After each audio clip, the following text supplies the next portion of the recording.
Juan Felipe Ruiz, mascoteando, dedica varias horas de su día al estudio del análisis experimental de la conducta y sus aplicaciones, junto con la ciencia de la biología celular, para mejorar su práctica profesional. Él tiene una muy buena ponencia que se denomina No golpees a tu perro, enséñale. Entonces, pues le damos la bienvenida a Juan Felipe, que nos va a hablar de un tema bastante distinto y muy interesante también para todos nosotros. ¿Qué tal, Juan? Buenas, don Ricardo, ¿cómo te va? ¿Cómo va la Pues cosa? aquí ya queremos saber por qué no le debemos dar un chanclazo al mendigo perro. Sí, sí, señor. Como les decía Ricardo, pues técnicamente yo no soy psicólogo.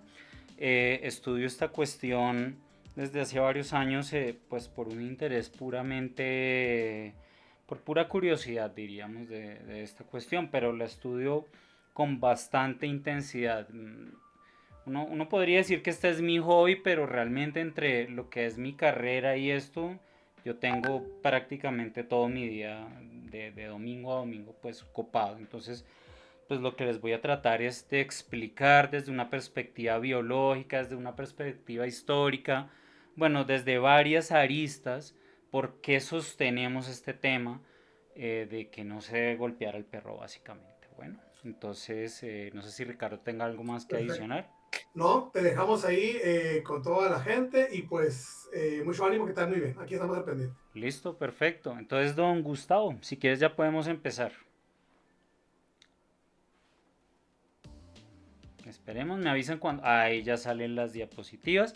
Si alguien tiene algún inconveniente, porfa, coméntenlo en el chat de YouTube o por el interno, el chat de los expositores, para que pues don Gustavo pueda realizar las correcciones pertinentes. ¿Ok? La charla, como les decía Ricardo, se llama No golpes a tu perro y vamos a hablar del inmenso potencial del método impositivo de entrenamiento para población canina. Siguiente, don Gustavo. Estas son mis redes sociales, no necesitan copiarlas ni nada, eso posteriormente lo verán en el video de la grabación que muy amablemente les dispondrá Durán en sus redes sociales. Bueno, permítanme, voy a cerrar aquí una ventanita que se me desplegó. Listo. Bueno, vamos a hacer una aproximación científico-analítica a la tesis de la dominancia, que es básicamente la tesis sobre la cual se ha sustentado esta situación que, dicho en términos coloquiales, es estarle dando chancletazos y cacharrazos a nuestro perro para tratarlo de corregir. Bueno, siguiente. Como les decía anteriormente, vamos a abordar varias aristas, no a profundidad, pero de una manera pues que yo espero que sea lo suficientemente esclarecedora para defender nuestro punto de vista. Las aristas son la taxonómica, la morfológica, la genotípica, la histórica y por último la conductual. Siguiente. Primero debemos preguntarnos qué es un perro, ¿cierto? Exactamente qué es un perro desde la perspectiva biológica. ¿Sí? Siguiente. Resulta que el perro está catalogado como una subespecie del Canis lupus, que es un lobo, que es el lobo, ¿cierto? Y comparte el 99% de su secuencia genética con el lobo gris, ¿ok? De ahí es que emana que se ha señalado que el perro es como una especie, como una suerte de mini lobos. Siguiente. Como les decía anteriormente, pues esto que dijimos en torno a la genética o la secuencia genética del perro es lo que ha llevado a sostener por muchos todavía que los perros pues son como una especie de mini lobos porque provienen de los lobos, ¿no? Siguiente. La estructura social de los lobos básicamente es altamente vertical, altamente competitiva y altamente marcada por la dominancia física. Ahí hay unas salvedades que haremos dentro de algunas diapositivas y hay que señalar que está centrada en la reproducción y en la caza. Siguiente. Como dijimos anteriormente, básicamente la tesis de la dominancia se sustenta más o menos a grandes rasgos de la siguiente manera. Como los perros descienden de los lobos y los lobos tienen una estructura social vertical y altamente conflictiva, hay que replicar esa estructura social entre humanos y perros, porque básicamente el perro todo el tiempo va a estarte tratando como de desbancar de tu rol como de tu rol central, de tu rol dominante dentro de lo que vendría siendo lo que el perro consideraría su manada. Esta tesis pues también defiende que los perros ven a los humanos como su manada, que no son capaces de distinguir básicamente. Es una tesis o es un conjunto de propuestas a grandes rasgos, digamos que se sustentan sobre estos ejes. Siguiente. Primero vamos a ver los aspectos taxonómicos y vamos a tratar de rebatir a través de esta exposición esta postura que acabamos de mencionar, ¿cierto? Entonces, siguiente. Lo que nos decía Charles Darwin en su libro El origen de las especies es que los conceptos de especie y subcategorías, como por ejemplo variedades, son conceptos analíticos, son conceptos cuyas barreras, si los tratamos de pasar al mundo natural, digamos, no son exactos, no son muy precisos en describir lo que sucede exactamente en el mundo natural. Siguiente. ¿Por qué les dije esto? Porque básicamente lo que se ha hallado a través del estudio, desde el desarrollo de la teoría evolutiva, es que dos poblaciones y comunidades, pueden estar muy cercanas taxonómicamente, pero se pueden ver y comportar de modos muy diferentes. De manera paralela, lo contrario también es posible. Dos comunidades o dos poblaciones pueden estar muy distantes taxonómicamente, pero verse y comportarse muy similarmente. ¿Ok? Siguiente.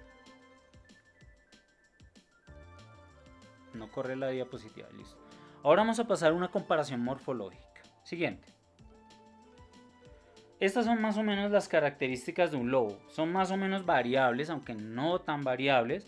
Y un rasgo en el que me gustaría hacer énfasis es que no poseen glándulas sudoríparas en las patas. Ustedes se van a preguntar, bueno, ¿y eso qué tiene que ver? ¿Eso qué afecta? Ya les voy a mostrar. Siguiente.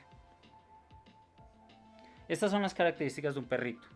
Podemos ver que morfológicamente son mucho más variados que un lobo. ¿Sí? Tienen unos rasgos faciales que se catalogan como infantiles. Eso significa esa palabra neoténico que ustedes pueden ver ahí. Y una característica importante, tienen glándulas sudoríparas en las patas. ¿Por qué está subrayado? Porque esa característica ha llevado a algunos a poner en debate que los perros provienen de los lobos. Continuemos, siguiente. Ahora vamos a hacer una comparación conductual. Siguiente. Los lobos, como se puede ver en esta tablita que presentamos ahí en pantalla, tienen un repertorio visual mucho más rico, si se dan cuenta, que los perros. Por otro lado, tienen un repertorio audible un poco menos variado. Como les había dicho anteriormente, son monógamos y tienen una estructura social extremadamente vertical. Mientras que los perros no tienen esa característica, los perros son polígamos, ¿sí? Y tienen más o menos menor tendencia, dependiendo del contexto, a formar manadas. En todo caso, las manadas que forman los perros no tienen las mismas características que las de los lobos, ¿sí? Obviamente, los lobos también son individuos pues significativamente menos sociales que los perros. Bueno, siguiente. Siguiente. Ahora, aquí hay un tema muy importante que debo mencionarles. Las observaciones que les señalé anteriormente en torno a los lobos tienen una problemática. Y es que esas observaciones han sido realizadas en torno a manadas que están en cautiverio. ¿Cuál es el problema con esto? Las manadas en cautiverio tienen un origen heterogéneo, es decir, no es común que haya tanta consanguinidad, y los individuos que las componen tienen edades similares. Ya les voy a mostrar cuáles son las implicaciones. Siguiente. ¿Cuál es la situación?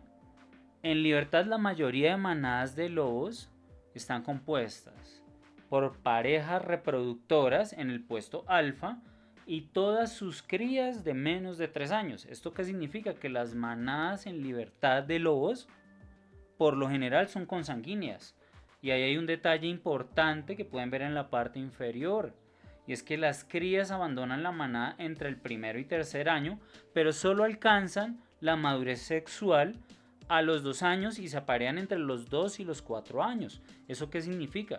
Que muchas crías abandonan la manada antes de alcanzar su periodo reproductivo. Entonces, en las manadas en libertad no solamente hay mucha consanguinidad, sino que casi no hay competencia por derechos reproductivos, y eso es fundamental. Eso cambia completamente la visión que tenemos de los lobos, a la visión que previamente señalamos, y pues nos pone, digamos, ante una situación más o menos incómoda frente a lo que habíamos señalado o afirmado al principio en torno a la conducta de los lobos. Siguiente. Como les decía anteriormente, ¿no? En cautiverio, pues la competencia por el puesto alfa, que tiene unos derechos reproductivos, es muy marcada. ¿Por qué? Pues porque muchos individuos de la manada tienen edad reproductiva. Y aparte de eso, pasa o sucede que los individuos no se conocen antes de conformar la manada, no hay casi consanguinidad. Hay ontogenias muy diversas y eso se presta para muchos conflictos al interior de las manadas en cautiverio. Siguiente.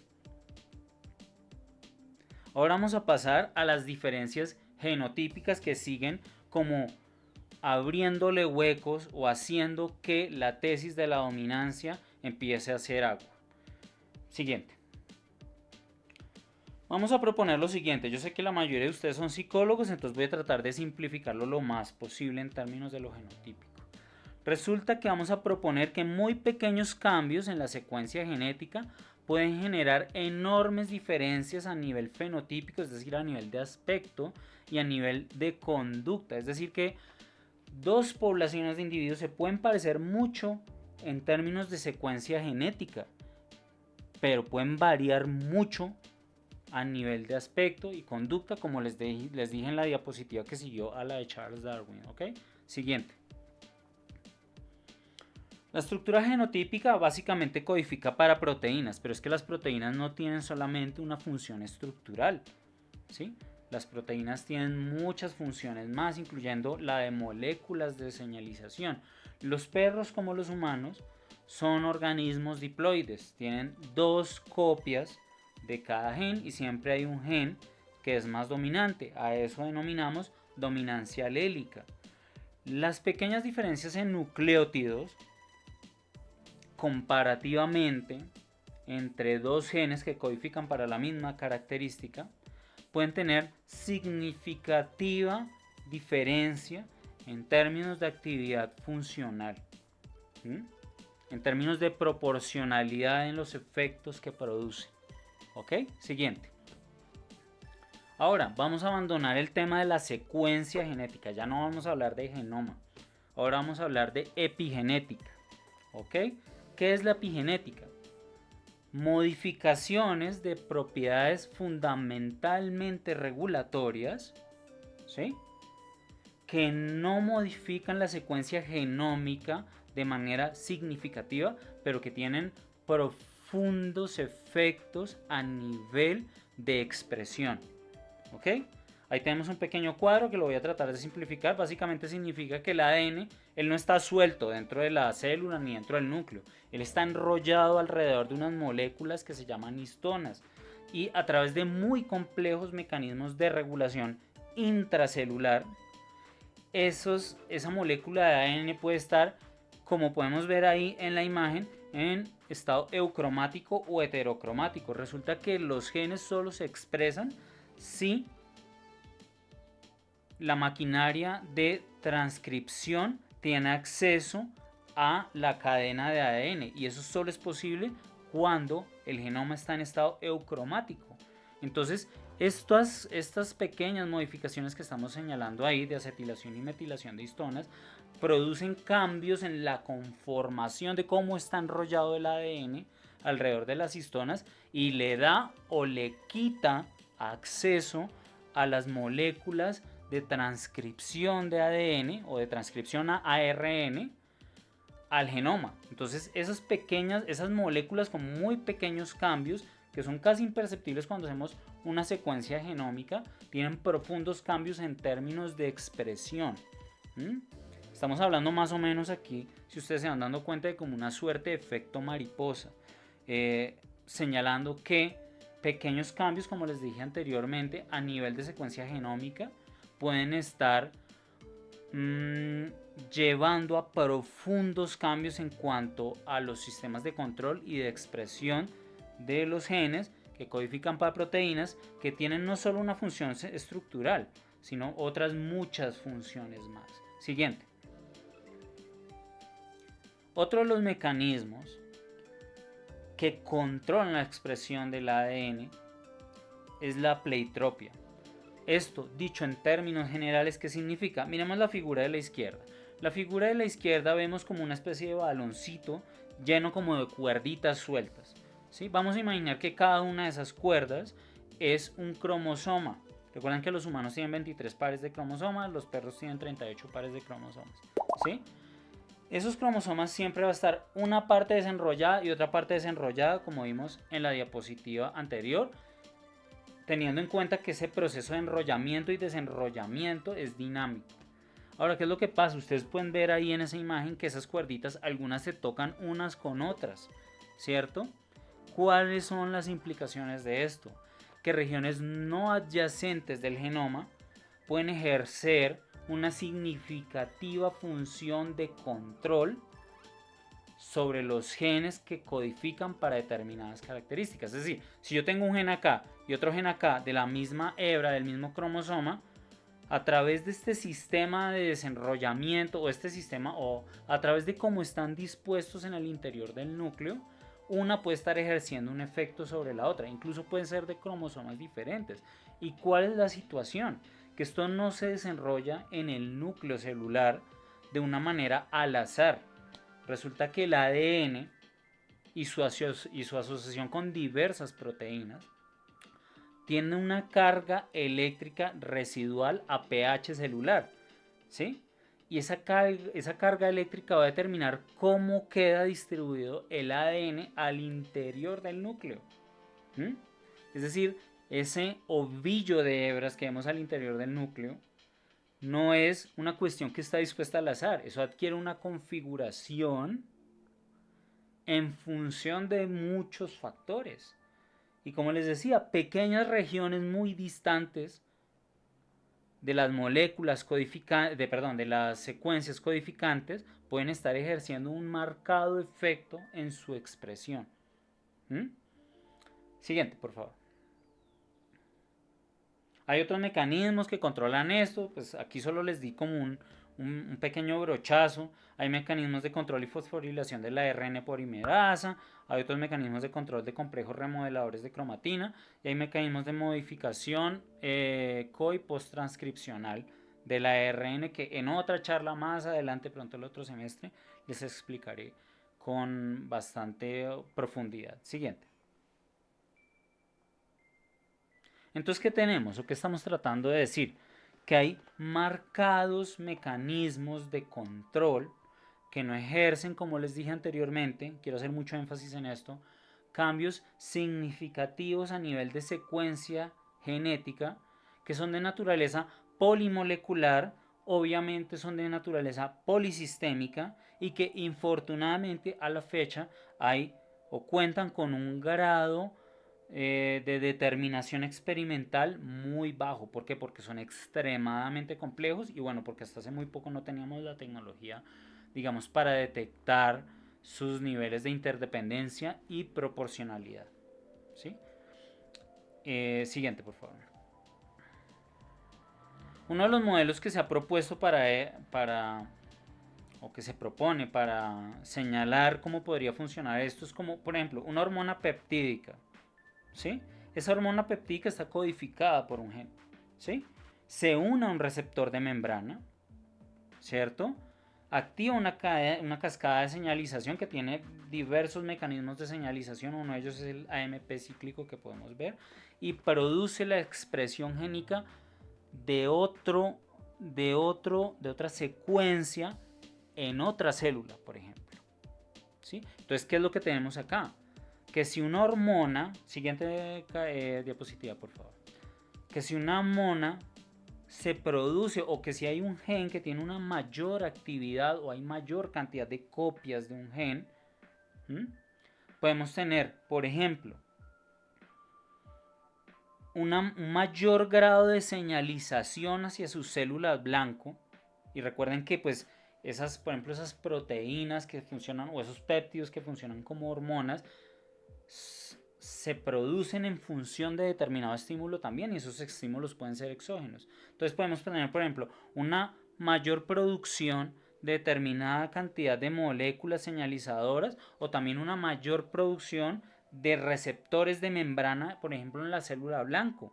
¿Y eso qué va, en qué va a afectar? ¿Eso qué nos importa? Porque eso afecta diferencialmente las dimensiones de respuesta del individuo a nivel conductual, a nivel de su conducta observable. ¿En qué dimensiones? Frecuencia, magnitud, latencia y duración. Entonces estamos viendo claramente un modelo como la genética o la expresión diferencial de la genética puede influir radicalmente sobre la conducta de los individuos, vuelvo y digo, sin muchos cambios a nivel de secuencia genómica. Siguiente diapositiva. Esto básicamente es lo mismo que les acabo de decir ayer. Uno puede hacer cambios a nivel de expresión en términos de moléculas de señalización y otro puede ser cambios a nivel de expresión en términos de receptores. Es básicamente lo mismo que les acabo de decir. Siguiente, por favor. También puede haber, en función de la llamada hipótesis estructural, que es una hipótesis del desarrollo somático, diferenciales conformacionales en el individuo de naturaleza irreversible en función de las dinámicas endocrinas señaladas previamente. Como por ejemplo, el dimorfismo sexual. Ya hoy en día, desde la perspectiva endocrina y desde la perspectiva del desarrollo, es decir, desde una perspectiva puramente biológica, sabemos que cambios pequeños a niveles endocrinos pueden ejercer, como les dije anteriormente, cambios significativos a nivel de desarrollo en los individuos, que además en muchos casos son de naturaleza irreversible. Y eso tiene unas implicaciones muy importantes, tanto a nivel de perros como a nivel de humanos, como a todos los niveles. Siguiente, por favor. Vamos a ver unos efectos y ejemplos de todo esto que les acabo de decir. Pensemos en el chimpancé y el humano, ¿sí? Ellos ambos han sido secuenciados. Se ha detectado que el 98% de la secuencia genómica es idéntica. Sin embargo, piensen en qué tan diferentes son los humanos de los chimpancés. Los humanos, por ejemplo, desarrollan lenguaje. Los humanos tienen mucho menos pelo. Los humanos son mucho menos fuertes. Y una serie de características que incluso antaño, si no conociéramos esa secuencia o esa similitud a nivel de secuencia, hubiera generado grandes problemas a nivel de clasificación taxonómica, como de hecho los géneros. Si ustedes miran la clasificación taxonómica, por ejemplo, pongámoslo de los 70s u 80s de los chimpancés, y la clasificación taxonómica del día de hoy, se van a dar cuenta de unas cuestiones bien interesantes. Ahí les dejo eso de tarea. Y más bien dicho, exactamente, si lo googlean o lo buscan en términos de qué tan cerca está un chimpancé de la especie humana en términos taxonómicos. Siguiente. Otro ejemplo, el tigre y el león. Totalmente diferentes a nivel conductual, ni siquiera viven en el mismo continente, se parecen mucho a nivel genómico.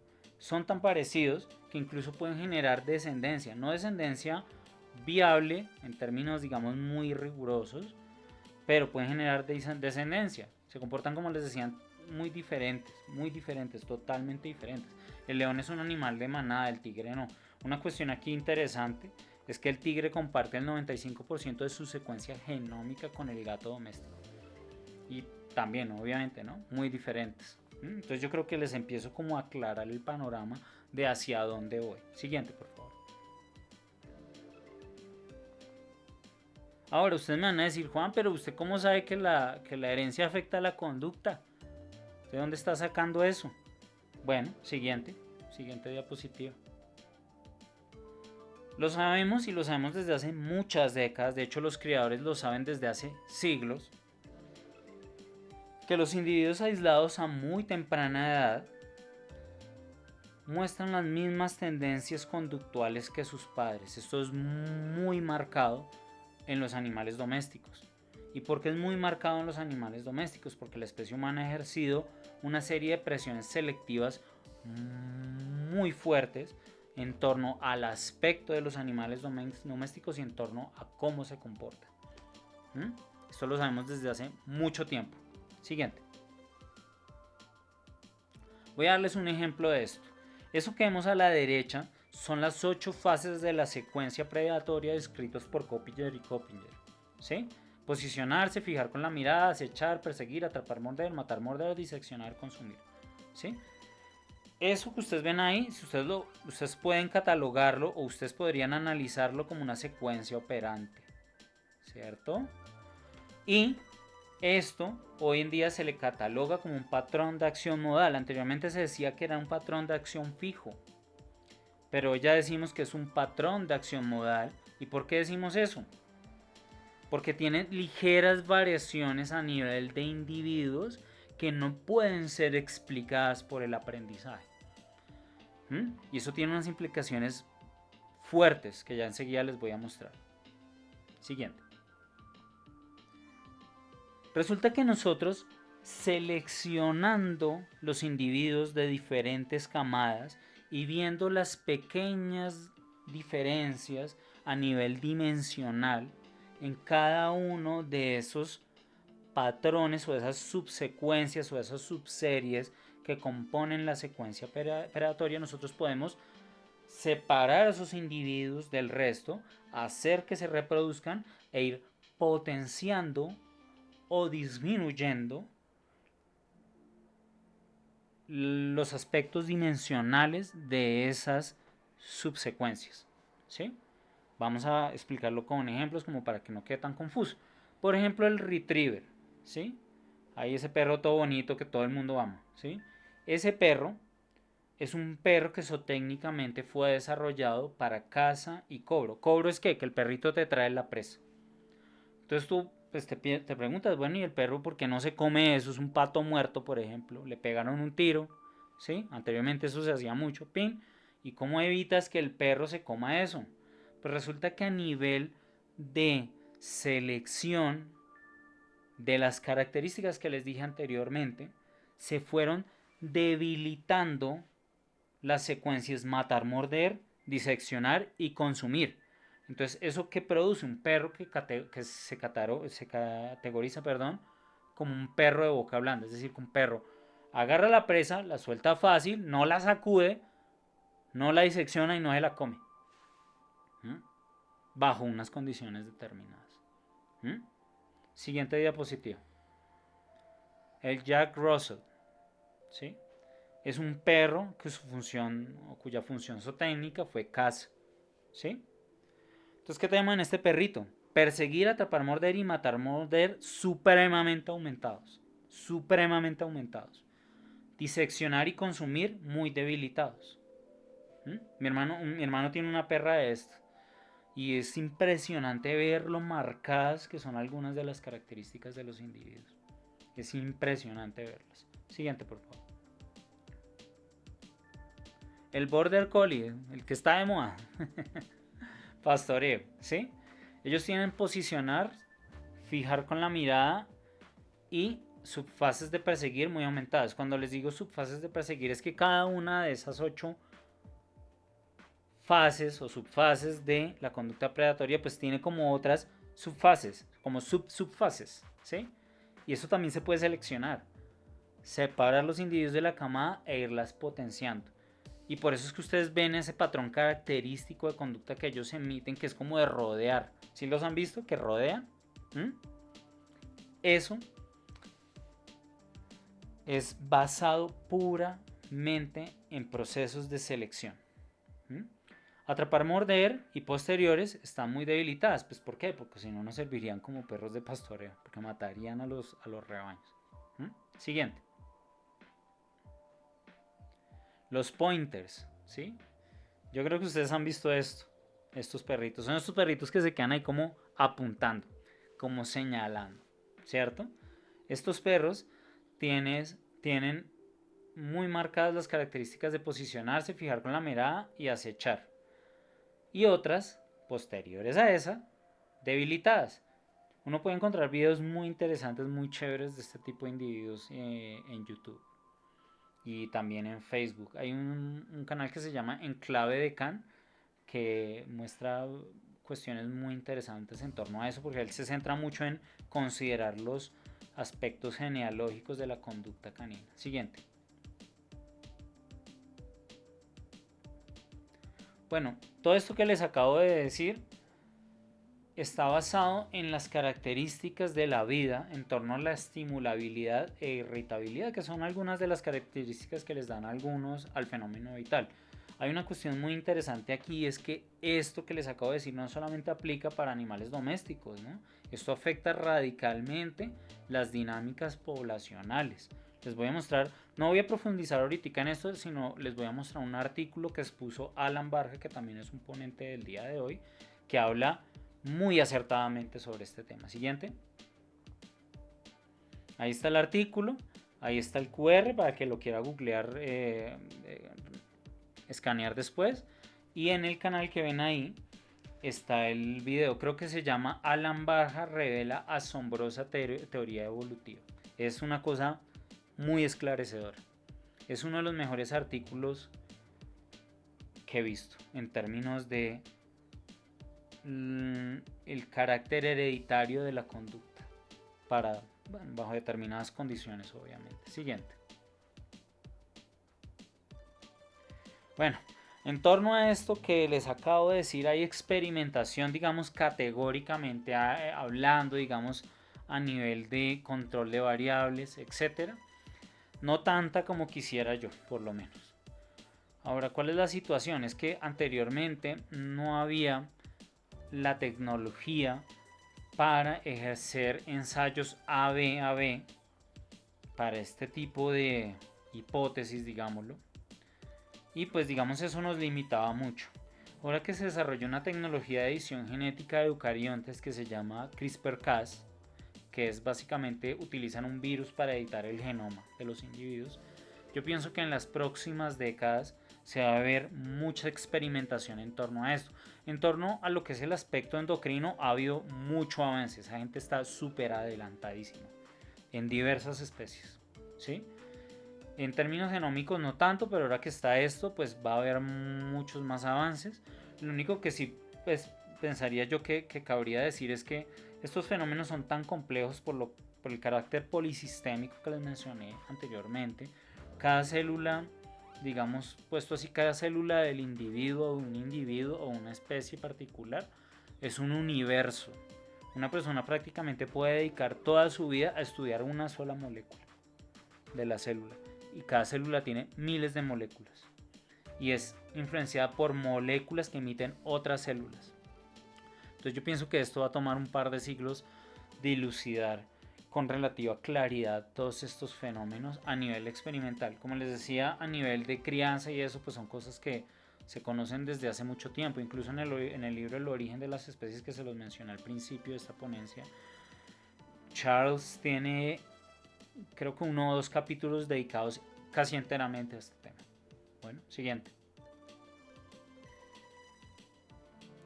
Ahora, vamos a preguntarnos, bueno, ¿y hace cuánto estamos seleccionando a los perros?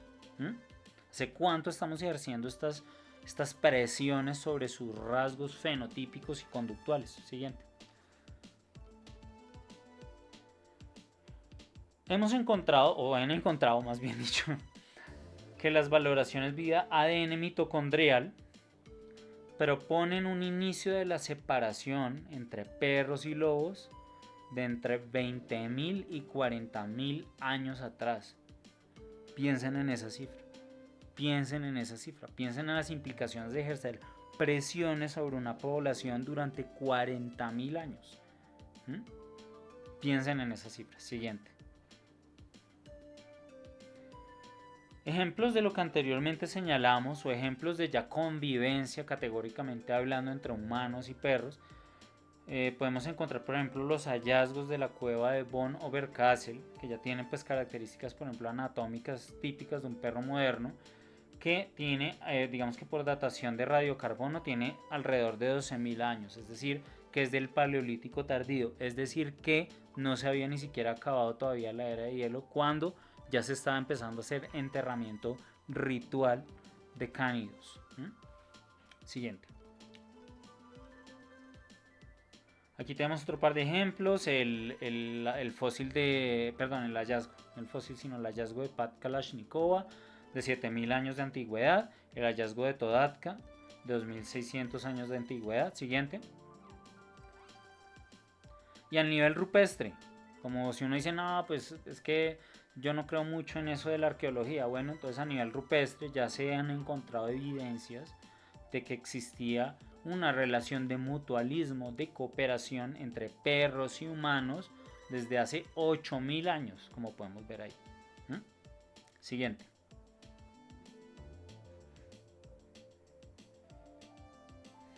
Siguiente. Entonces, ¿todo esto para qué? Todo esto que les dije, todo este tren de información, ¿para qué? Para sostener que los perros y los lobos son tan diferentes que la tesis de la dominancia no tiene cómo resistir un examen. Es una tesis que tiene errores inferenciales de naturaleza inductiva porque generaliza para toda la población de lobos a partir de unas observaciones inadecuadas en poblaciones en cautiverio, y una vez que hace esas inferencias de naturaleza inductiva, hace otras de naturaleza deductiva hacia los perros que están mal. ¿Por qué? Porque los perros son demasiado diferentes de los lobos como para poder hacer esas inferencias. Entonces, la tesis de la dominancia no tiene cómo sostenerse, no tiene cómo sostenerse. Siguiente. Octavo, siguiente, listo. Oye, se puso... Ah, eso, ahí, gracias. Entonces, recapitulando. ¿Qué es un perro? Pues Canis lupus familiares, ahí subrayado, porque muy seguramente, o es muy probable que eso lo terminen como reevaluando. Es un individuo, son individuos que son altamente sociables con el humano, tienen un marco conductual muy variado porque diferentes razas han tenido un marco zootécnico diferente en entornos geográficos radicalmente disímiles. ¿Ok? Hay un debate sobre su ascendencia y esto se los voy a hablar de pronto en otro video. Esto tiene que ver con ese tema que les dije de las glándulas sudoríparas y algunos hallazgos arqueológicos que han mostrado, pues como que ponen esa tesis de la descendencia del lobo en duda, aunque eso todavía está ahí como en pelea, ¿sí? Como les decía anteriormente, también pues, podemos ya hablar con total claridad de que sus orígenes se remontan a miles de años atrás. Obviamente su genética es muy similar a la del lobo y el zorro también, pero se diferencian demasiado a nivel genotípico y conductual del lobo, que es, digamos, de la especie de la cual se cree que emanan o evolucionan. Siguiente.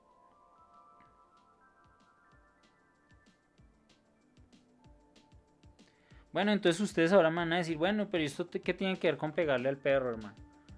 Si yo le pego al perro, el perro me hace caso, sea un mini lobo o no sea un mini lobo, ¿eso en qué influye? ¿Sí? Bueno, listo, ya les voy a mostrar entonces en qué influye. Siguiente diapositiva. Resulta que hoy en día pegarle al perro es ilegal, señores. Y aparte genera una serie de problemáticas que podemos encontrar no en un libro de texto categóricamente enfocado en canes, pero sí en prácticamente todos los libros de metodologías de aplicación de técnicas conductuales. Humano-humano. ¿Qué son cuáles? Hay una marcada disrupción social entre humano y perro. Básicamente el perro no confía en ti. Te tiene miedo. ¿Sí? La tercera, que si hay niños en la casa, los niños se aprenden se enseñan, perdón, por modelamiento a pegarle al perrito. Otra de las problemáticas es que, y es lo más común de hecho, sobre todo con conductas agresivas, y es que la conducta generalmente no se corrige y puede llegar a empeorar radicalmente. Eso es muy común en conductas agresivas, muy común.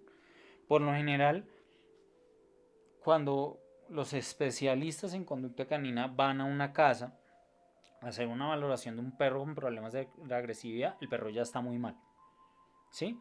Y una de las factores o de las variables más recurrentes que contribuyó a que el perro se pusiera tan mal o que mostrara un cuadro de agresión tan marcado, tan grave, es porque el dueño le está pegando al perro para tratarlo de corregir. Eso en otra charla les explicaré cuál es la posible explicación de ese fenómeno. Ahora hay una cuestión que se considera, la última, y es que claro, como decíamos anteriormente, pues claro, el tipo le pega al perro y el perro para, pero eso por lo general es muy momentáneo, ¿sí? Pero ¿cuál es la situación? Que como le está pegando al perro y el perro está parando, así sea momentáneamente, pues la conducta del humano se está reforzando negativamente o se puede estar reforzando negativamente, entonces cada vez lo va a hacer más, cada vez más va a depender más de eso. No solamente en el entorno, por ejemplo, si hablamos de la agresividad, sino como que cada vez va a empezar a hacer eso a nivel de diversas situaciones. O sea, eso tiende a volverse un problema muy grave cuando la gente le está pegando al perro. Eso es de los mayores problemas a los cuales se enfrentan los especialistas de esto, es ese. El tema de cómo la persona ya está resolviendo todo con el animal, pues a punta de golpes, básicamente. Siguiente. Entonces, bueno, pues una pregunta que surge es, bueno, hermano, pues si no le pego al perro, pues ¿cómo hago que me haga caso? Porque el perro no habla, no entiende el idioma humano, y si lo entiende de una manera muy, muy somera. Entonces, ¿cómo me voy a comunicar con él? Bueno, siguiente diapositiva, pues a través del análisis aplicado de la conducta.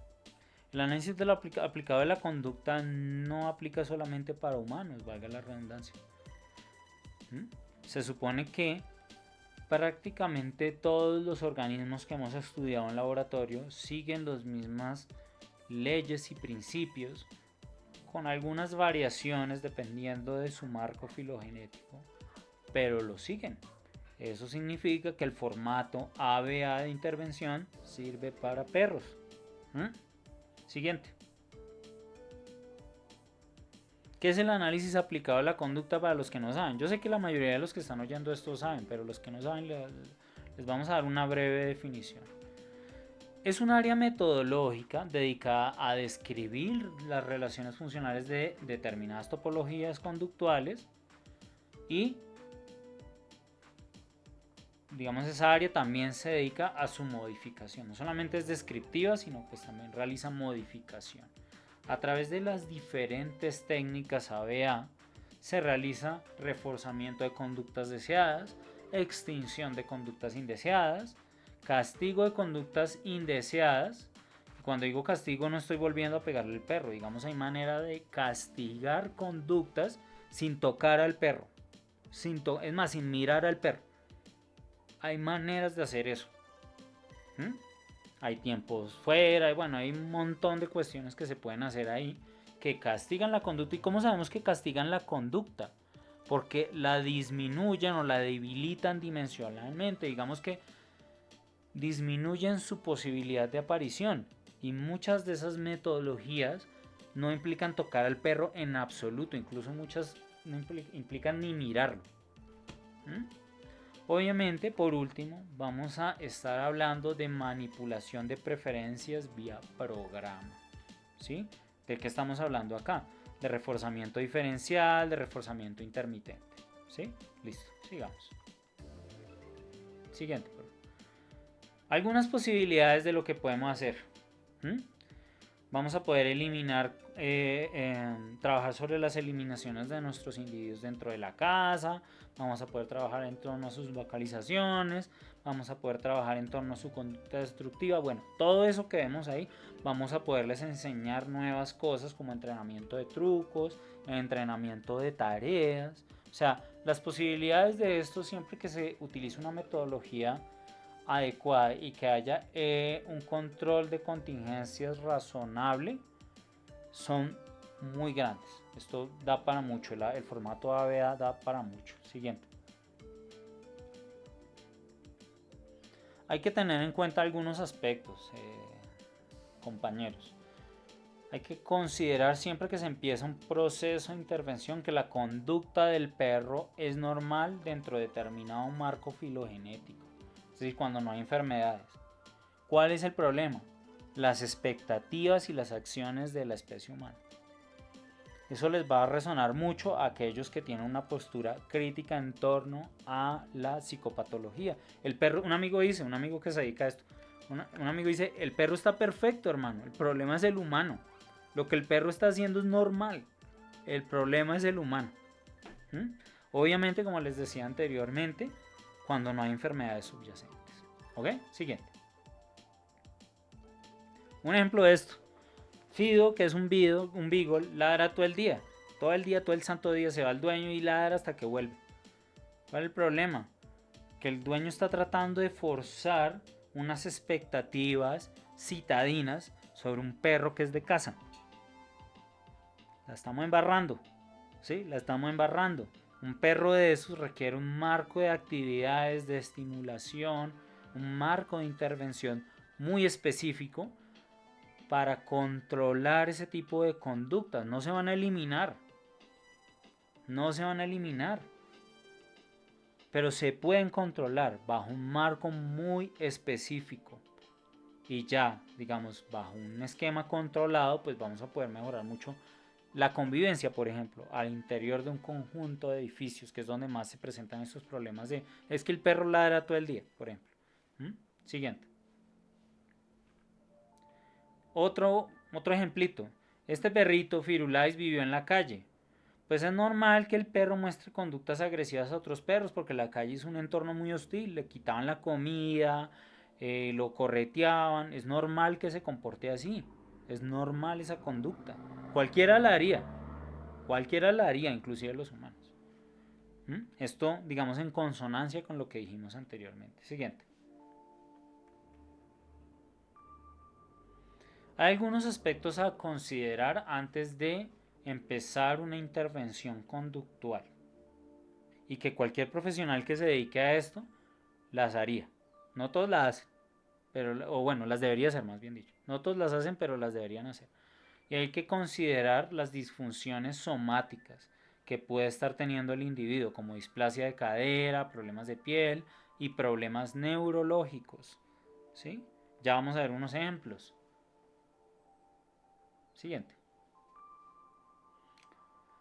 Otros aspectos a considerar son, como les dije anteriormente, la negligencia por parte del dueño. Hoy en día se dice tutor, hoy en día casi no se dice dueño, sino se dice tutor. Por ejemplo, un pelaje sucio pues va a favorecer que nuestro perro desarrolle problemas de tipo dermatológico, ¿sí? Unas uñas demasiado largas pues le van a generar otra serie de problemas. Lo mismo una comida de mala calidad, y todas estas cosas debería valorarlas un profesional de intervención canina antes de entrar al área conductual. Entonces, como ustedes se pueden dar cuenta, los que se dedican a esto, si de verdad le saben, así como dicen ustedes, no solamente tienen que saber de técnicas ABA, sino que tienen que saber un poquito de todo, infortunadamente. ¿Y por qué? Pues porque el perro no habla, el perro no puede decir si le duele la espalda, no puede decir si le duele la cadera. El profesional más o menos como que va viendo algunas cosas durante sus procesos de valoración y se va dando cuenta de algunas situaciones que remite al veterinario si él ve necesario. Bueno, siguiente. Por ejemplo, esto es un caso muy exagerado, ¿no? Es un caso de pinzamiento intervertebral. Miren la postura del perro, el perro eso le duele. ¿Qué va a pasar si otro perro le toca ahí? Pues el perro va a responder mal. No todos los casos son así de marcados, hay perros que no se les nota tanto. no se les nota tanto, y ya después de una valoración muy profunda, después de pronto de ver que la intervención conductual hay veces no avanza, es que hay veces la persona o el especialista dice, no hermano, vámonos por veterinario porque aquí hay algo que nos está lastrando. Y se dan cuenta de algunas de estas problemáticas que, como les decía, no siempre son tan evidentes. Siguiente. Miren, ahí hay unos problemitas de orden dermatológico, ¿sí? Entonces, ¿qué pasa? Que si el perro tiene algún problema de esta naturaleza y, por ejemplo, ese problema le produce prurito, el perro, por ejemplo, no duerme bien, toda la noche se rasca, ¿sí? Y son mucho más reactivos en la interacción con otros individuos, por ejemplo. Piensen ustedes en un día que no hayan dormido bien, o 2 días que no hayan dormido bien, y van a ver cómo su interacción con las demás personas es radicalmente diferente. Entonces esto es básicamente lo mismo. Siguiente. Veamos este caso. Esto es muy común. Los perros de ciudad casi no se les desgastan las uñas. Hay líneas de crianza que las uñas no crecen tanto. Hay otras que sí crecen impresionante a una velocidad. Y entonces, ¿qué pasa? Que si el perro no lo sacan a que eso se le gaste o no le cortan las uñas, pues la patica, que debería estar así contra el piso, agarra como un ángulo así por las uñas y eso les duele. ¿Qué pasa? Que si están jugando con otro perro y eso les duele, son mucho más reactivos en su interacción con otro individuo. Entonces, como les decía, los profesionales van y miran, oiga hermano, yo no vuelvo hasta que ese perro tenga las uñas cortadas.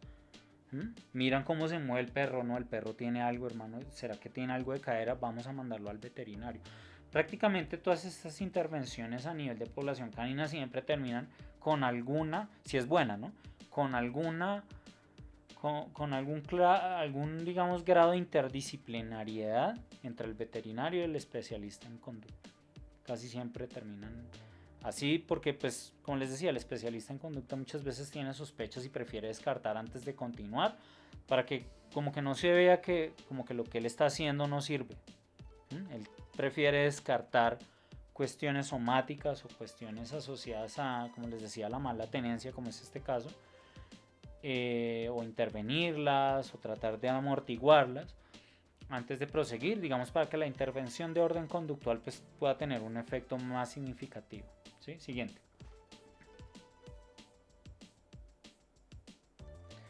Otro aspecto a considerar y que tiene en cuenta todas estas cuestiones de selección genética que les mencioné anteriormente, y es que entre mayor es la probabilidad de emisión de una conducta, como por ejemplo los ladridos, más vamos a depender durante una intervención conductual de estrategias como operaciones motivadoras, aumento de esfuerzo de respuesta y gradientes diferenciales de frecuencia y magnitud de reforzamiento.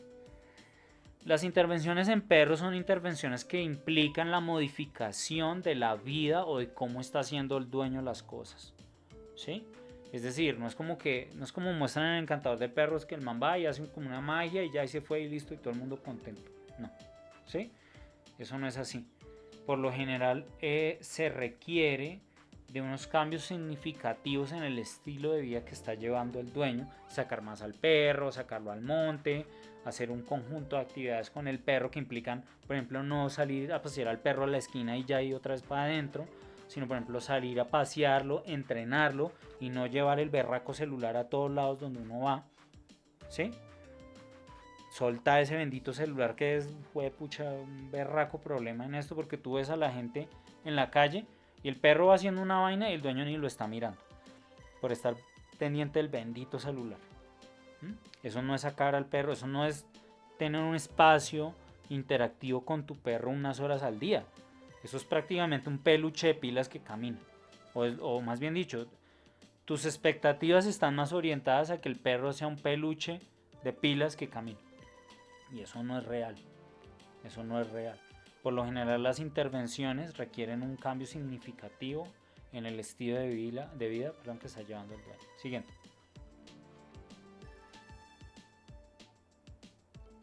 ¿Por qué les decía lo anterior? Porque las conductas basadas en patrones de acción modal, como les señalé al puro principio de este video, se generalizan muy fácilmente. O sea, se empiezan a emitir en una cantidad de contextos de manera muy marcada cuando no se interviene. Y muchas veces no es posible ponerlas en extinción porque tienen un marcado componente de reforzamiento interoceptivo. Bueno, siguiente. Ya con todos estos aspectos tenidos en cuenta, un especialista pues va a pasar a hacer una cosa que ustedes ya son expertos, una relación funcional, que determina la relación funcional, como dije anteriormente, y valga la redundancia, entre antecedentes, conductas y consecuencias. Eso que les va a permitir establecer marcos de modificación estimular, que son muy importantes para disminuir la probabilidad de que las conductas problema aparezcan. Infortunadamente esto no siempre es posible cuando las conductas, por ejemplo, han sido ampliamente generalizadas y, por ejemplo, cuando tienen un sustrato PAM, ¿sí? Pero en determinados casos sí es posible, y el establecer este marco de relaciones permite como una intervención más fácil, permite, digamos, no estar navegando como a ciegas. Siguiente. Ejemplos. Para las eliminaciones dentro de casa, por ejemplo. Aquí tenemos a este perrito que elimina como loco dentro de la casa, ¿sí?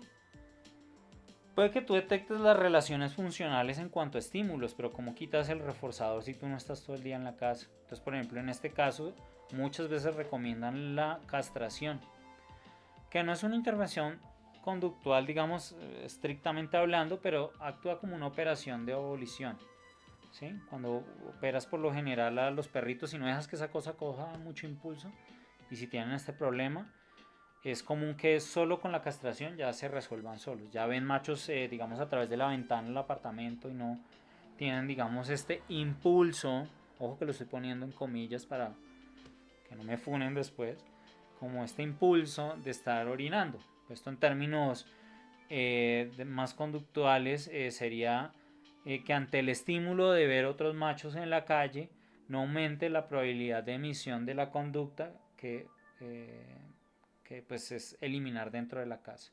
Posteriormente pueden pasar al perrito un marco de reforzamiento diferencial de alta magnitud y frecuencia, usando texturas y lugares adecuados. Bueno, siguiente, por favor. Voy a tratar de acelerar un poquito. En cuanto a las vocalizaciones excesivas, como les decía anteriormente, se introducen, por ejemplo, operaciones de abolición y modificación del esfuerzo de respuesta. ¿Cómo? A través del ejercicio de actividades outdoor de alta demanda física y sensorial. Eso de las actividades outdoor en un programa de intervención bueno es un componente central, siempre central. ¿Mm? Y también le hacen unos ejercicios de de modelamiento y moldeamiento para que el perro vocalice la señal. Dicho en términos coloquiales, ¿qué hacen? Por ejemplo, un amigo mío o un conocido mío que se dedica harto a este tema de las vocalizaciones. Él tiene unos beagles que ladran como loco. El man, ¿qué hace? Se va el fin de semana para la finca y esos perros allá corren, saltan, brincan, se embarran, se vuelven hasta el último perro tiene barro cuando vuelven el fin de semana a la casa, ¿sí? Entonces él dice que él haciendo eso, de lunes a jueves el perro deja de ladrar. Pero no solo eso, sino que les enseña por modelamiento y moldeamiento el ladrar a la señal, ¿sí? Eso es un entrenamiento, digamos, operante básico, ¿sí? Y eso hace que, digamos, cuando él está en la casa, él puede decir, bueno, vamos a irnos para tal lado. Y les hace unos ejercicios de ladrido, que el perro ladre, ladre, ladre, ladre, ladre, y después para, ¿sí? Ladra, ladra, ladra, toda la señal, y después para, ¿sí? Y eso lo hace él entre semana, y eso le ayuda muchísimo a controlar, por ejemplo, este tipo de conductas. Obviamente, este proceso de modelamiento tiene como unas secuencias, ¿no? Como unas fases que ya hay varios expertos que les han, digamos, depurado con bastante precisión. Siguiente. Tirones de correa, que es también bastante común. Pues, ¿qué pasa? Que hay perros que jalan muy duro de eso, ¿sí? Entonces, ¿qué vamos a hacer? Esto es básicamente lo que Skinner creo que denominaba actividad en el libro La conducta de los organismos, ¿sí? Pues vamos a controlarlas como, ¿cierto? Vamos a hacer actividades outdoor de alta demanda física y sensorial. Siempre tiene que haber, como les decía, un núcleo de actividades outdoor, y una cosa que no les había hecho es que el componente sensorial es muy importante, porque si depende solo de lo físico, el perro coge más resistencia. Entonces cada vez es más difícil que eso funcione dentro del marco que estás necesitando que funcione. Entonces no puedes depender solo de lo físico. Lo sensorial, las tareas, detección, oler, buscar cosas, bueno, todo ese tipo de cosas que digamos hay un amplio abanico de técnicas ya disponibles en torno a eso, ayudan bastante a amortiguar un poquito ese problema. Y paralelamente le hacen al perrito un ejercicio, entrenamiento lo mismo, operante, básico, que los especialistas de esto le denominan fondo y figura. ¿Sí? Es básicamente que el perro esté pendiente todo el tiempo tú hacia dónde vas. ¿Sí? Y que si se va muy lejos y tironea la correa, como que tú le cambias la dirección y eso funciona como una especie de castigo. Y entonces, digamos, a través del reforzamiento diferencial combinado con esa técnica, ayuda mucho a amortiguar este tema de los tirones de la correa. Pero siempre, como ustedes pueden ver, van a necesitar un marco, y como les dije anteriormente ya tantas veces, van a necesitar un marco de actividades outdoor para controlar esas situaciones. Siguiente. La agresividad, ¿no? Vamos a poner un ejemplo, que el pastor alemán que vemos ahí en la foto, un perrito grande lo mordió y entonces empezó a emitir conductas agresivas hacia todos los perros grandes. Se generalizó. Las consecuencias posibles, no, devuélvete por favor. Las consecuencias posibles de esto, recuerden que es un caso hipotético, ¿no? Es que el otro perro se aleja. Otra posible consecuencia son las consecuencias sensoriales, ¿sí? La adrenalina, por ejemplo, tiene unos efectos interoceptivos que pueden funcionar como reforzamiento. Y también se puede configurar un marco de evitación frente al dueño, que eso pues hace parte de ese mismo componente que les señalé anteriormente, porque los perros a los que se les pega cuando son agresivos tienden a empeorar, pero eso se los explicaré en otra ocasión, porque si no aquí nos quedamos otras 3 horas. Siguiente. Entonces, el especialista, ¿qué hace? Hace una intervención modificando otra vez las actividades outdoor en el centro del programa. ¿Sí se dan cuenta ahí? ¿Sí? En el centro del programa, siempre que no haya un problema somático, porque no te vas a llevar un perro a correr si el perro tiene, por ejemplo, displasia de cadera. Eso lo va a empeorar. Y esas actividades se combinan con un programa de sensibilización sistemática, por fuera del umbral de activación para poder trabajar antes de que se activen las respuestas condicionadas, lo cual facilita mucho el trabajo. Y que si se hace correctamente va a llevar a un desmonte de la generalización. ¿Sí? Recuerden que dijimos que se había generalizado hacia perros grandes. También se puede hacer una modificación de estructura de paseos, por ejemplo utilizando una correa larga que facilite la emisión de conductas de escape. Y vamos a reforzar la emisión diferencialmente con alta magnitud y frecuencia de reforzamiento de esas conductas de escape. Entonces allá pueden ver ustedes un ejemplo claro de sustitución funcional. Si por ejemplo uno de los reforzadores de la conducta agresiva es que el perro se aleja del otro, y si nosotros estamos reforzando diferencialmente que en vez de que el otro perro se aleje, que nuestro perro se aleje, pues la consecuencia es prácticamente la misma. Estamos sustituyendo funcionalmente. Obviamente hay una cosa que decir frente a este tema de la agresividad, y es que, bueno, como en muchos otros casos, la conducta nunca desaparece, ¿sí? Pero los perros que se intervienen correctamente y durante el tiempo correcto, porque esas intervenciones en torno a la agresividad se demoran harto, mejoran mucho. Tú puedes tener un perro que ante el 100% de los perros responde mal o responde agresivamente, y puedes trabajar un año y medio y al final solo responde una vez al año contra determinado perro que le ladró muy de cerca. No quedó perfecto, nunca lo vas a poder llevar por fuera de la correa, por ejemplo, si la emisión de la conducta agresiva es muy marcada o suelto de la correa. Pero una vez al año frente a todas las veces, pues es una mejora radical. Es una mejora radical. ¿Sí? Siguiente. Ahora vamos a ver unos ejemplos ya, no hipotéticos, sino cuestiones que específicamente hice yo. Tenemos esta perrita, que es un cruce de Schnauzer. Es una perrita que emitía conductas destructivas al interior del hogar, estuviera o no estuviera la dueña. ¿Mm? Los schnauzers son perros de casa. Entonces nuestra conducta objetivo de casa, cuando digo casa no es de casa hogar, sino casa cacería, ¿no? Nuestra conducta objetivo fue que el perro destruyera solamente los juguetes designados para destrucción. ¿Y por qué así? Porque los schnauzer tienen matar, morder, muy potenciado vía selección genética. O bueno, muchos schnauzers. Una de las dificultades que había era que el perro tenía un grado, o sea, era un perro muy activo, era exageradamente activo, era impresionante. Casi no dormía como los otros perros, no. O sea, dormía 20 minutos y jugaba 2 horas. Así hacía, mientras que un perro normalmente duerme varias horas seguidas, ¿no? Otras razas duermen varias horas seguidas.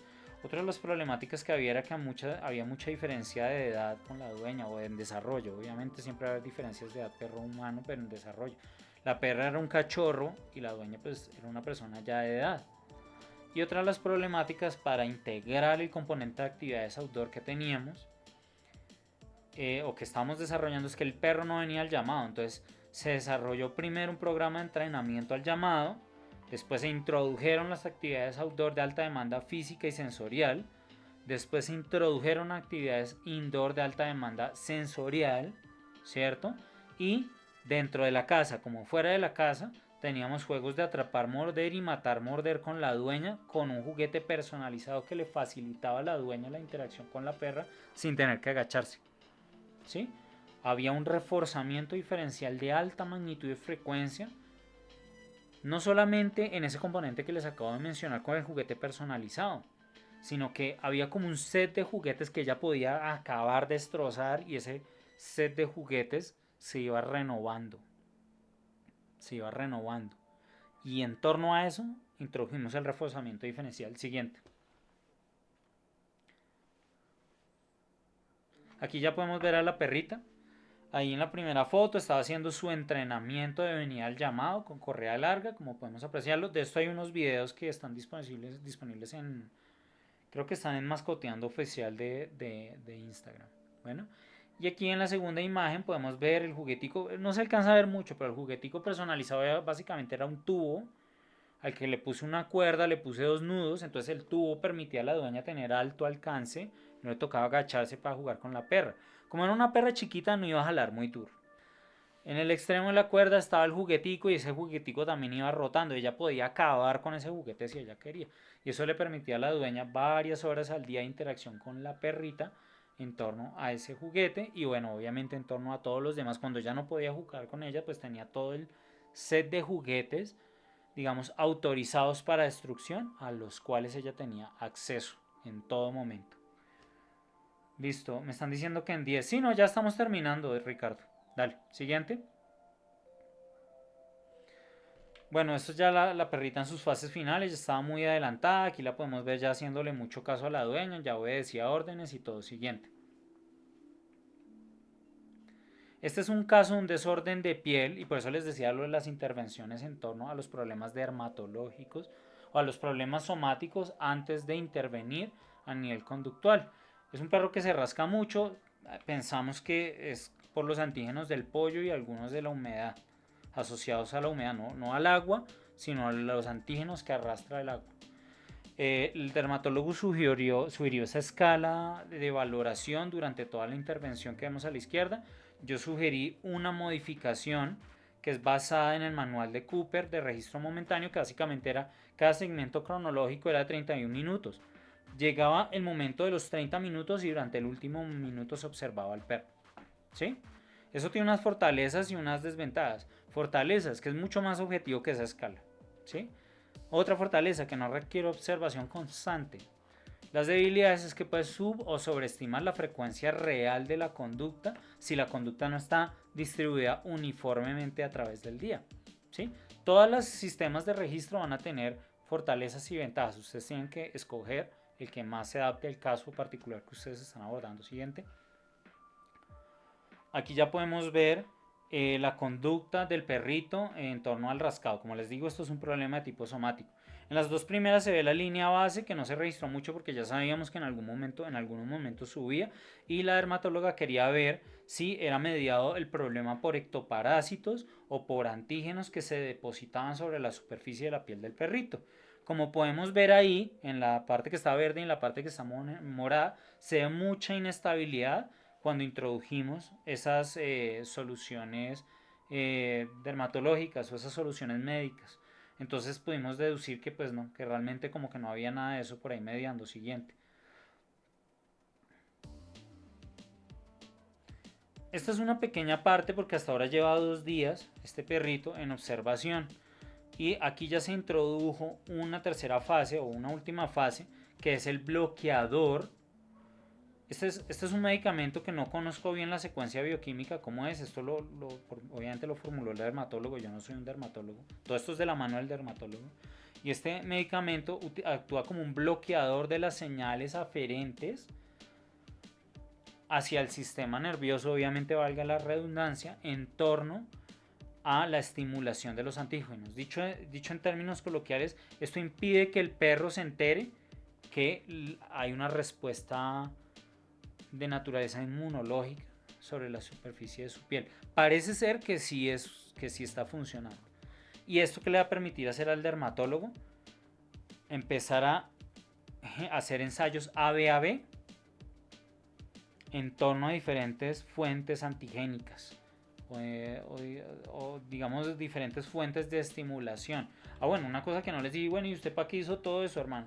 Pues porque el prurito o la rasquiña de ese perrito está afectando sus patrones de sueño y de manera paralela parece estar afectando su conducta social porque no está durmiendo bien. Siguiente.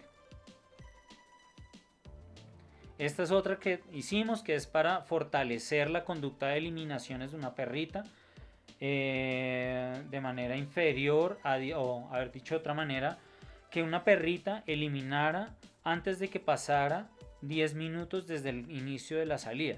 Esto no es lo ideal, porque lo ideal es que hagamos una actividad outdoor pues bien completa con nuestro perro, pero por ejemplo si está lloviendo, esta conducta es muy deseable para que la perra no se moje, no toque llegar a secarla, no vaya a generar algún problema también de piel porque quedó seca toda la noche, ¿sí? Hicimos un reforzamiento diferencial. En la fase 1, como podemos ver, se reforzó con comida, y ante baja latencia se introdujo un reforzamiento condicionado de tipo bucal, que es un reforzamiento que hay que cargar. Sí, básicamente es un señalizador de que viene el reforzamiento con comida. La conducta problema quedó sin reforzamiento. La conducta problema era demorarse 10 minutos y 1 segundo. Cualquier marca por debajo de los 10 minutos llevaba el reforzamiento. En la primera fase logramos un desempeño del 71%, o logramos una ocurrencia del 71% en las conductas objetivo. Y en la segunda fase, que es la que ven ahí con el 86%, lo que hicimos fue aumentar la magnitud del reforzamiento y enriquecer las fuentes de reforzamiento. Le empezamos a dar más comida y le hicimos cosquillas. Obviamente ya desde antes sabíamos que estos reforzadores eran muy eficaces para ese individuo en particular. Como pueden ver, ya en esa fase, en la fase 2, ya 86% de ocurrencias. Entonces pues ya tenemos unos números muy buenos. Y esto es una conducta muy útil cuando empieza a llover.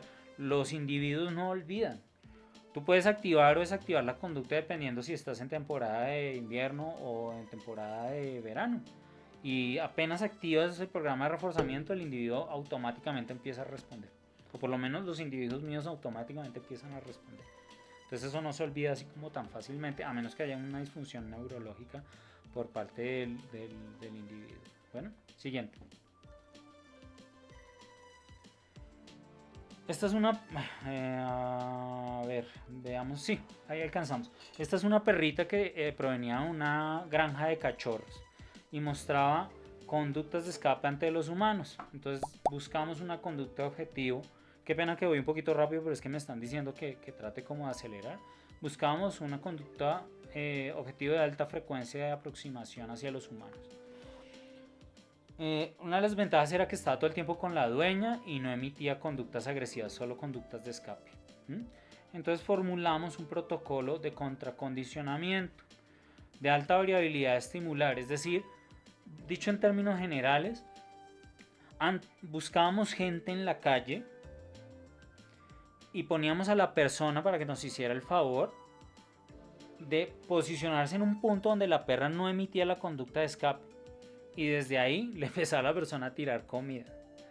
Entonces, cuando digo alta variabilidad estimulada, ¿es por qué? Porque son diferentes personas. ¿Para qué? Para buscar la generalización. ¿Sí? Alta eficacia del reforzador, ¿cuál es? Pues con carne, y ese reforzador ya sabíamos desde antes a través de un proceso de valoración que era muy eficaz para la perrita. Y alta frecuencia, pues ¿cómo? Aprovechando que la dueña estaba todo el tiempo con la perra, entonces la sacábamos, o se le propuso que la sacara hartas veces al día a hacer estos ejercicios para formar el proceso de contracondicionamiento. Es muy importante lo que les puse ahí, que tiene que estar uno por fuera de los umbrales de activación para que la conducta problema no se vaya a reforzar adjuntivamente.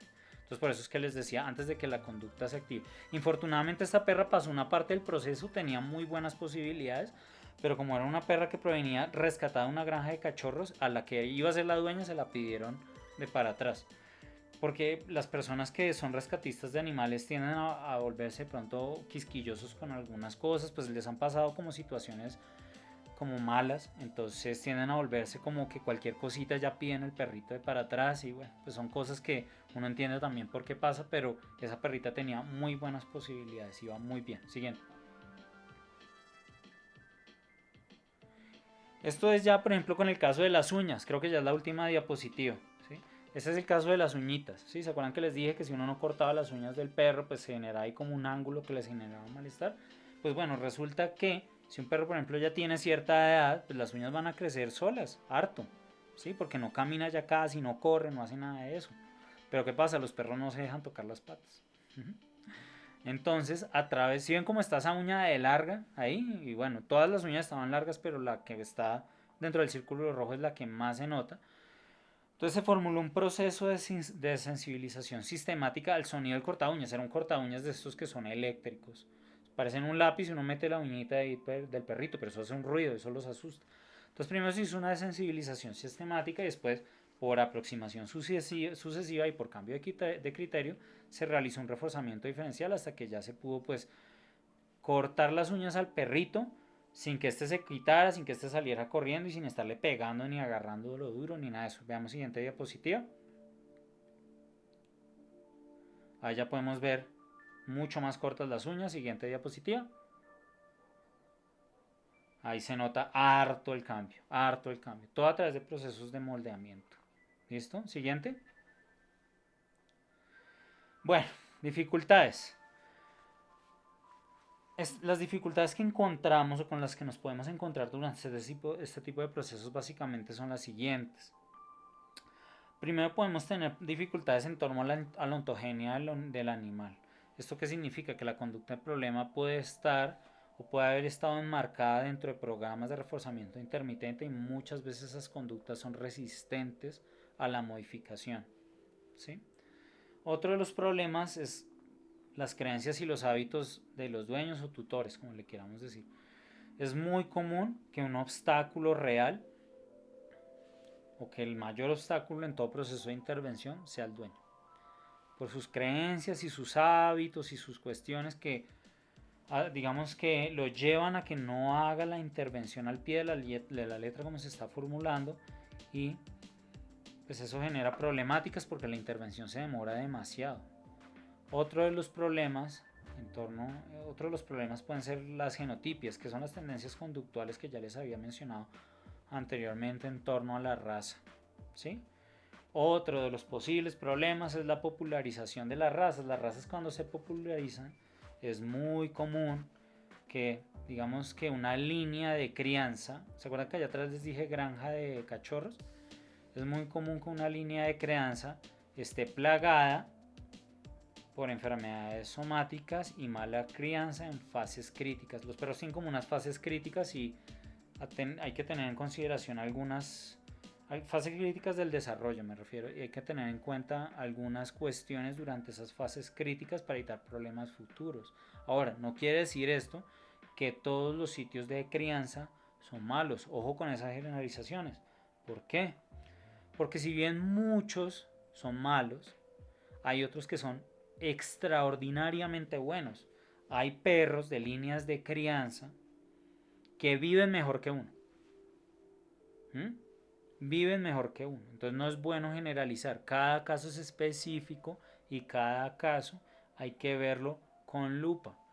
Ya por último, dentro de algunos de los obstáculos que encontraremos está la charlatanería y la superstición. Como por ejemplo el reiki, la bioenergética, todo este tema de las energías, la acupuntura, todo eso, que infortunadamente, digamos, hemos llevado también al mundo canino, que sabemos desde hace décadas que no son ciertas, que son falsas, pero pues que lastimosamente ya llegaron también a ese mundo. Siguiente. Curiosidades, esta sí estoy seguro que es la última. Existen actualmente más de 300 razas de perros, cada una con su función zootécnica, y por eso es que nuestra mascota tenemos que mirarla con lupa.